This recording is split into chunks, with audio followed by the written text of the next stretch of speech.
Bonsoir Eric, merci de te rendre disponible. Une défaite un peu amère ce soir parce qu'on avait largement de quoi remporter ce match.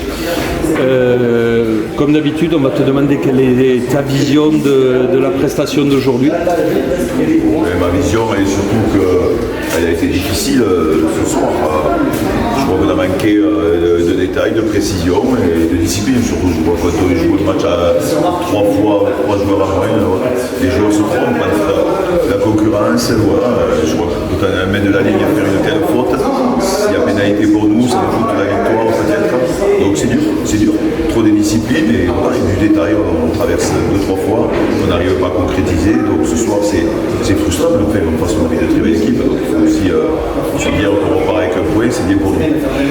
Comme tu disais, très belle équipe de Rouen qui descend de Pro D2 et qui, comme nous l'an dernier, fait figure de favori. Néanmoins, quand ils ont été en double supériorité numérique, ils ont été incapables de marquer plus que 3 points. Ça démontre quand même qu'au niveau défense, on a été particulièrement efficace. Non, ce soir, je vais te dire qu'un objectif, c'est l'esprit des joueurs. Je crois qu'on ne lâche rien, on va les lâcher la saison, on l'a dit. On va les gratter partout des points, aucun match on va les lâcher. On a un groupe quantitatif et qualitatif pour aller chercher des points partout. C'est l'objectif de la saison. Après, on a un super état d'esprit, on le sait. Voilà. C'est nos garçons, on le sait depuis l'année dernière avec Jean-Marc. Ils bossent, ils disent rien, ils sont malheureux, à l'image de ce club et de tout ce que ça nous apporte.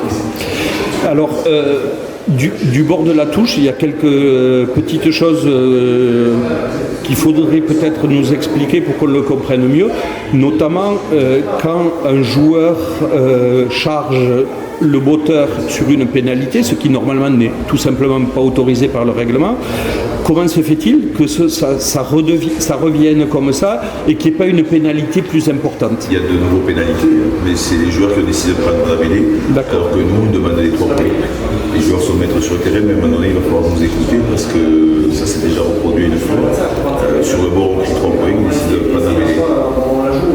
C'est la frustration, je pense qu'on domine à ce moment-là, mais voilà, les arbitres choisissent toujours un cas à un moment donné. Et est-ce que selon toi, il y a eu d'autres décisions qui étaient bizarres? Parce que je te dis, sur le bord de touche, alors nous, on n'a pas la même vision que vous qui êtes si près du terrain et qui quelquefois avez une meilleure vision du jeu que nous, mais en particulier, on pense, Gilles et les autres commentateurs l'ont dit, que le premier carton n'était absolument pas mérité, même si la décision de l'arbitre est toujours souveraine. Mais sur ça, je vais dire que sur les premiers cartons, il n'y a pas d'arbitrage vidéo, donc c'est difficile pour eux de pouvoir se demander la vidéo par rapport au très haut niveau. Donc voilà, après il prend une décision avec santé, il y a une image qui lui revient avec M. l'arbitre de touche, c'est lui qui lui dit carton jaune les 2 fois. Donc c'est lui qui commande le carton à chaque fois. Voilà. Après c'est tout arbitrage, je crois qu'ils font partie du jeu. Voilà, des fois ça tourne de notre côté, des fois pas d'une autre. Ce soir il y a des frustrations, oui, sur des points de règlement. Mais on va continuer, on va essayer de continuer à faire des réunions pour que ce soit positif avec messieurs les arbitres et surtout la fédération. Merci Eric et bon retour. Je sais que la route sera longue, bon retour quand même. Merci beaucoup.